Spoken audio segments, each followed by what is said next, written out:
आज हम सब मिलके शिक्षा और स्वास्थ्य के क्षेत्र में एक बहुत बड़ी शुरुआत कर रहे हैं।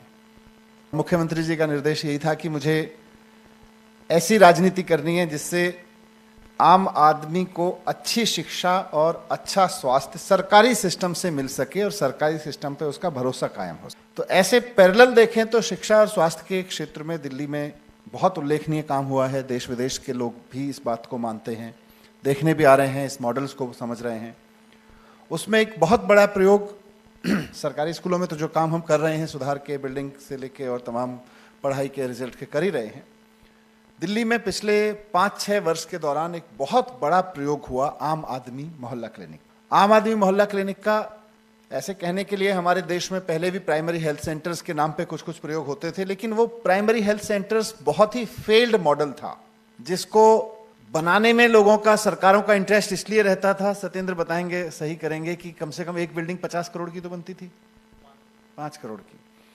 प्राइमरी हेल्थ सेंटर छोटे से छोटे बिल्डिंग 5 से 20 करोड़ की एक बिल्डिंग बनती थी, अलग अलग साइज के हिसाब से। तो बनाने वालों का इंटरेस्ट तो इसलिए ज्यादा रहता था कि भाई 5 करोड़ 10 करोड़ का एक प्रोजेक्ट मिल जाएगा, तो फिर उसके हिसाब से बहुत और प्रोजेक्ट मिल जाते हैं, साइड के पैरेलल रिश्वत वाले प्रोजेक्ट भी मिल जाते हैं।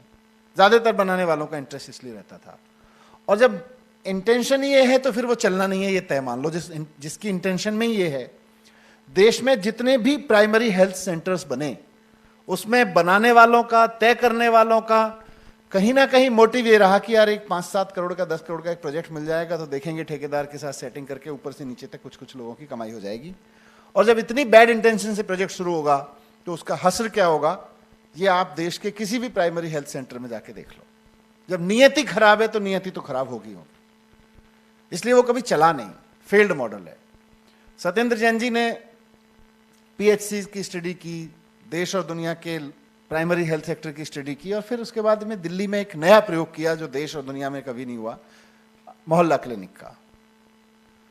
जब ये मोहल्ला क्लिनिक का प्रयोग सफल हुआ और चारों तरफ पूरी दिल्ली में इसकी वाहवाह होने लगी, लोग बहुत खुश होने लगे, तो मुख्यमंत्री जी ने एक और विजन, एक और सपना देखा, एक और विजन दिया कि तुम लोग स्कूल पे अच्छा काम कर रहे हो, ये आम आदमी मोहल्ले मोहल्ले में अपना इलाज करा सकता है, लेकिन कोई आदमी बीमारी क्यों पड़े, बचपन से ही उसको स्वस्थ रहना क्यों नहीं सिखाया जाए कि स्कूलों में हर एक बच्चे के लिए आम आदमी स्कूल क्लिनिक बनाओ। और आज पहली आम आदमी स्कूल क्लिनिक और एक साथ 20 की शुरुआत यहां से हो रही है। 20 स्कूलों में भी इसको लोग देख रहे हैं। ये मॉडल इसलिए बहुत इंपॉर्टेंट है, उसके कुछ अंश दुनिया में कुछ स्कूलों में देखने को मिलते हैं कि जब बच्चे स्कूल आते हैं तो उनका 6 महीने या साल या 2 साल या 4 साल में एक बार चेकअप कर लिया जाता है। उनकी आई साइड से लेके उनकी ईएनटी, उनके ब्लड, ये सब सैंपल्स लेके देख लिया जाता है, लेकिन बहुत रेगुलर तरीके से नहीं किया जाता। और जब तक रेगुलर प्रिवेंशन नहीं होगा,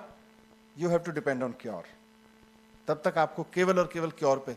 तो रेगुलर प्रिवेंशन का तरीका ये निकाला कि हर स्कूल में एक आम आदमी स्कूल क्लिनिक बनाइए और हर बच्चे को 6 महीने में कम से कम एक बार 6 महीने में रूटीन टेस्ट से गुजारिए। आज बहुत खुशी है कि दिल्ली में शुरुआत हो गई है।